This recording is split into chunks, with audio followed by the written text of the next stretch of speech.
I do appreciate you and welcome back to the channel. Today I have a message, and these are messages that come up in tarot readings. And for those of you who have been with me for a while, you know that I have been a tarot reader for many, many years. And I don't just do this channel, but I do personal readings. And I've had a lot of my clients that have been with me for many, many, many moons. And I want to discuss some of the common themes that come up in tarot readings. And so today, I want to talk about two cards that have significant meanings in the tarot. And the two cards that I'm going to talk about today are the Ten of Cups and the Ten of Swords. These cards usually come up in readings where someone will ask me the common question that I get. How does the person feel about me? Where is this relationship going? What happened? Can we be happy in the future? Right? Tarot readings are insightful. They give us messages. They can give us guidance. But one thing I will tell you from doing tarot for many, many years is that I never know what to expect. Sometimes the readings are quite shocking, and they can be devastating. They usually give us a glimpse into sometimes the territory that we don't want to go into, to the truths we don't want to face. Because whenever we decide that we don't want to deal with the truth, we will suffer. Okay? So I want to talk about one of the energies in the tarot that has both of them have extreme consequences. Love readings, love questions, right? Who's coming towards me? Will my ex return? How does my ex feel about me? Some of the most common questions that I receive, that I am also asked to do readings on. Heartbreaking questions, actually. And sometimes the client, they have an inkling of what's going on. They're very connected to the energy. And sometimes I have clients that really don't have a clue. Okay, so they really don't know. And since some of them don't want to know, there's a difference. However, I don't manipulate readings, and I tell people the truth in what I am pulling. It is up to them on what they want to do with the information. And I will tell you, sometimes for some of them, it is a relief. It is releasing a heavy energy for them. And for some of them, it is heartbreak all over again.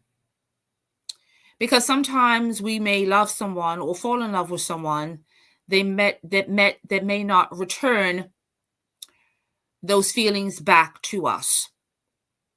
Some people are welcoming of the love we want to give them, and then there are others who run away and disappear.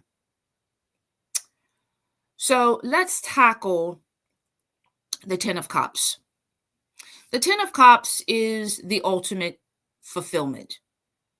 When people come to me and they say, oh, I want to get married, I'm looking for the one, This is what they want to pull in their readings, right? Cups are about feelings, emotions, but so are swords, right? But we want what we want. And so today I want to talk about the Ten of Cups in the aspect of what we don't want.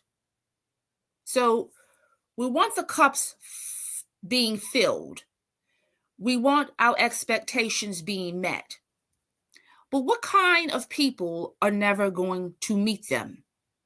And I want to talk about the type of people that are not going to give you your Ten of Cups. So let's just delve into reality for just a few minutes, please. Okay. So if you are looking for a one-on-one, okay, so this message may not be for everyone. If it is not, you can click off now and I will not be offended, and please do so. Okay, because not everybody is looking for a one-on-one monogamous connection, and I get it. Okay, some of us want a la carte connections. We want what we want. But this particular message is for those of you who want to get married, or those of you who want to remarry, those of you who are looking for that one-on-one connection, monogamous connection.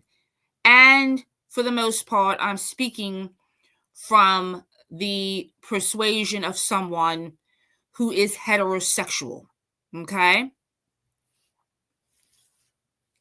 Because I am a heterosexual and I'm speaking from my clients' perspectives. Most of my clients are women and they are heterosexual. And so I'm speaking from that aspect. I'm not stating that this energy cannot happen in different kinds of connections. Okay. So just please bear with me. I'm speaking from this persuasion. Okay. So when my clients come to me and they ask me, you know, what is this? What is the energy of this person towards me? Right. I will immediately be able to pull it, whether the person is a player, whether they're lying, whether they're hiding behind a mask, whether they're being narcissistic. What is really going on behind the scenes? Are there third party energy interferences?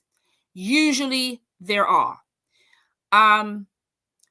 You really cannot have an intimate connection with someone if their energy is still tied to somebody else.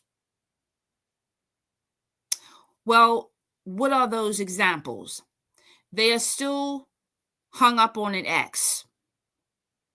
Unfortunately, I cannot tell you guys how many times I have done readings and I will have clients tell me, you know, I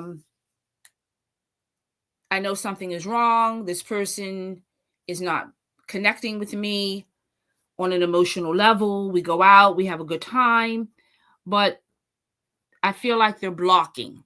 I feel like there's something in the way. Okay. I feel like there's something in the way and I don't know what it is. I'm not stating all the time. Sometimes it could be family members. It could be a friend that is interfering in the person's connection. Okay. But more than likely, if it's not family and or friends or friend, it is usually because they are still dealing with the wounds of their past. They have not healed from a past relationship. And I'm telling you, it will show up. A lot of people have this belief system that I will just move on and replace the person that I really love. It doesn't work. It doesn't work. As a matter of fact, it makes it worse. And a lot of times people feel this way because they think that if they move on to a new connection, that they have won the battle with the ex, that they will be judged differently. They will be judged as the winner, that they will feel better about themselves and the breakup, and that they could just move on to something better. You have to do the inner work. You cannot be fully present with the person in front of you if you are still present with the person that was behind you, the person from your past. And most people know this, but they will get into another relationship and ruin somebody's life anyway. And I'm just going to put it out there and keep it very plain. It's intentional for a lot of people. You're hurting, you're angry, you're bitter, you're mad because you can't have the person that you want. And so you go out here in these dating streets and you grab a hold of some inspiring person that's looking for love, looking for their 10 of cups, and you use them. You use them because you are trying to replace what you lost. That is not a reason to get into a relationship with another person. It is really manipulation. Because you are still in love with somebody else and you are lying to the person in front of you. And then you think it's going to work out. It's not going to work out because you know what ends up happening? You end up resenting the new person because what you're going to end up doing is comparing. That's what happens. So I have clients that will tell me, you know what, this person, I don't know, everything was great in the beginning. They like, and they were like, I don't know what's going on. And when I dig deeper and I do the reading, they're attached to somebody else. And they're taking all of that anger, animosity, frustration out on the new person that they met. And it becomes abusive. It becomes toxic. And it is unfair. And it becomes a nightmare. Because the new person doesn't understand what just took place. What happened to the nice person that I met? What happened to the nice person that told me I was their 10 of cups, that told me I was their soulmate? Why does this person hate me all of a sudden? Why has the temperature in the room changed? Because they never liked you in the first place. You were just a placeholder. And to make matters worse, they will use the new relationship to get back at the person in the old relationship. So you are just becoming a pawn in the game. And I cannot tell you how many times I have seen this play out in tarot readings. And I've talked to clients about it. And they will tell me, you know what? I never thought about it. I never thought that the person was pursuing me to make somebody else jealous. Yes, my lovelies, it happens. It happens every day. Sometimes people will get married to make an ex jealous. And they will destroy somebody else's life because it's about winning. And they are willing to roll the dice and play games with another person's love, commitment, finances, assets, you name it. All in the game of winning, of getting back at an ex. So you need to know who you're dealing with. You need to look deep before you leap. You need to take your time before you commit to anyone. Get your information. Time is your friend. Take your time. Do not leap out here into these dating streets and get run over. Take the time to see if the person is consistent. If the math is mathing. If the stories are adding up. Why are they single? Why have they been divorced for 10 or more years? Why do they have live-in connections every couple of years? Why haven't they been remarried? You need to be asking the hard questions.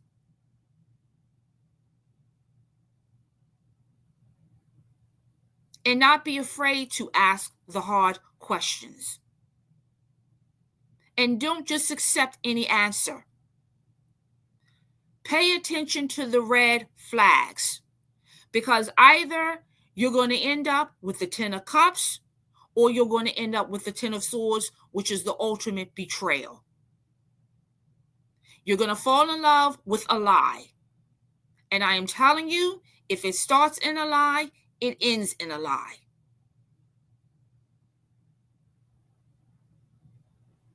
You will have to choose what ending you're going to get. Either you're going to get your happily ever after, or you're going to get a nightmare of a lifetime. And I'm telling you, it will be hard to recover. Sometimes money is easier to recover than a broken heart. So vet these people.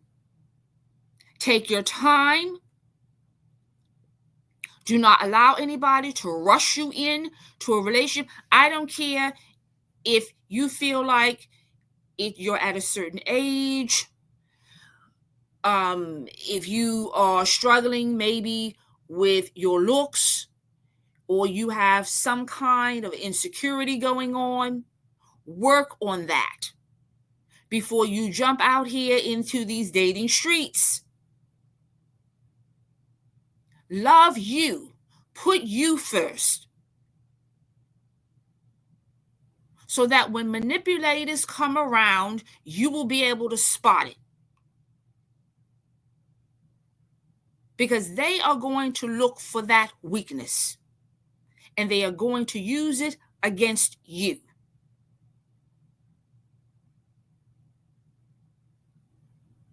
Work on yourself.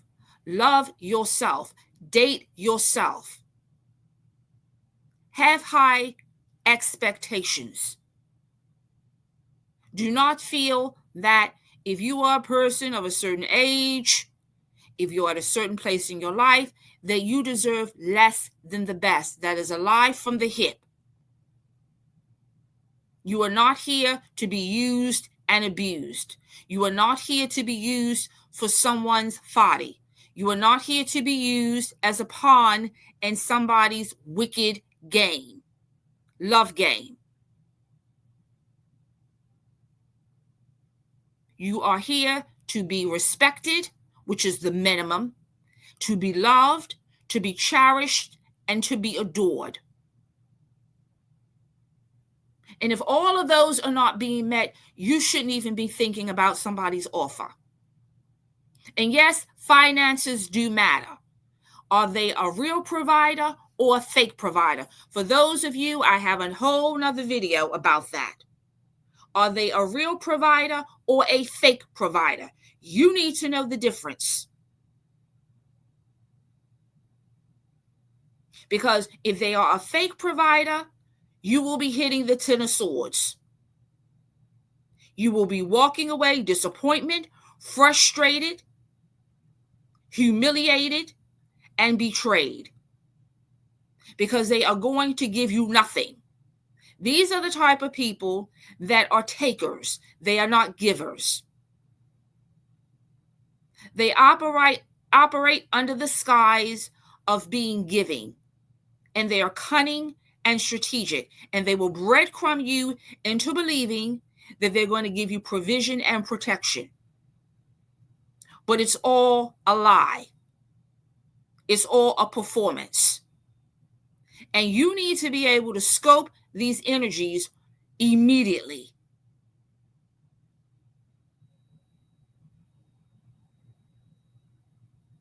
So that you can get your true love, your true 10 of Cups, and the relationship that you want for your life. So that you are not consistently meeting manipulators. You will be able to dispel them quickly. So, my lovelies, you will have to decide whether you're going to get the 10 of Cups or the 10 of Swords. I hope this message hits home for someone. If you are struggling, if you are dealing with a manipulator, you already know it's not going to get any better. It's going to get worse. Wait for love. Wait on it. Wait on it. Wait on it. Do not accept the bait. Take your time. Wait for love. I want to thank everyone for tuning into this message. I hope it helps someone on your loving journey. Remember, we are here to encourage each other. We are about what? Living, loving, and learning. And until next time, my lovelies, please take care.